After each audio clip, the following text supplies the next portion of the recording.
Saya Indra Sosrojoyo dari Andal Software. Kali ini kita akan bercerita tentang perjalanan Andal Software. Andal Software dimulai tahun 1988 dengan menerima pesanan software dari perusahaan-perusahaan lain. Kemudian kita beralih ke mass market product dimulai dari tahun 92. Dan kemudian kita masuk ke semi-custom payroll software mulai dari tahun 2001. Sebetulnya semi-custom ini adalah kecelakaan. Nanti saya akan cerita pada sesi yang ketiga bahwa kenapa kita masuk ke semi-custom. Nah, kemudian dari tahun 2004 kita masuk ke dalam software paket untuk payroll sampai sekarang.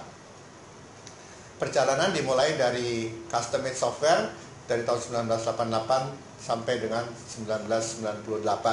Kenapa kita mulai dari custom made software? Karena kalau kita lihat dengan kita menerima pesanan dari perusahaan lain, itu cocok sekali untuk perusahaan software pemula.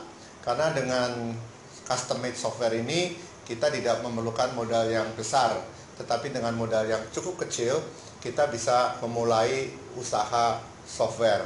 Nah, itu yang kita mulai. Nah, kemudian yang kedua adalah break even point-nya dapat tercapai dengan cepat karena setiap project pasti harus mencapai break even point, kalau nggak rugi. Nah, jadi itu yang kita lakukan.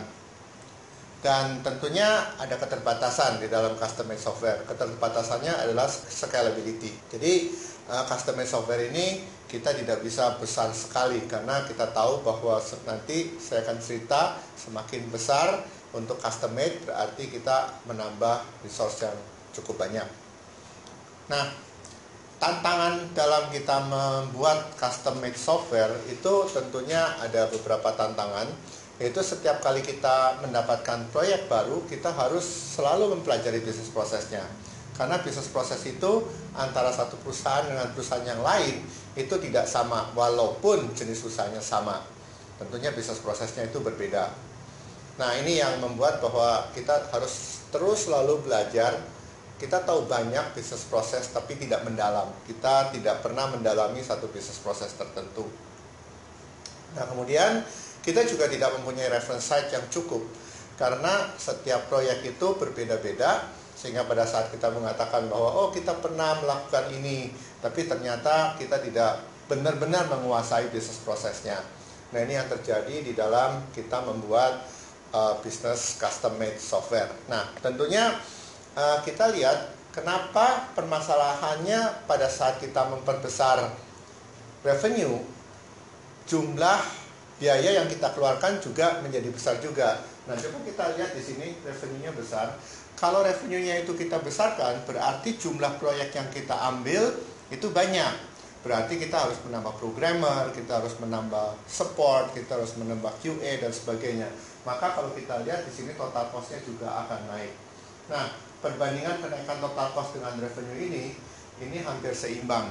Sehingga kalau makin besar lagi, ininya juga besar, ini juga besar. Jadi menurut saya, dilihat dari grafik ini, custom made software bagus untuk pemula, tetapi tidak untuk memperbesar perusahaan.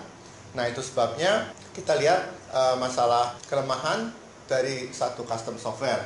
Nah, dia tidak bisa membangun expert team. Karena setiap proyek yang kita lakukan selalu berbeda, bisnis prosesnya berbeda, gitu. Nah, terus kemudian support ke pelanggan juga tergantung pada orang. Jadi kalau misalkan kita punya orang support biasa menanganin customer A, orang support ini keluar, susah untuk menggantikan karena orang baru ini harus belajar bagaimana bisnis proses di perusahaan A tersebut. Nah, ini yang membuat sulit. Ini yang membuat support di custom itu kualitasnya kurang baik karena kalau tergantung sekali dengan orang.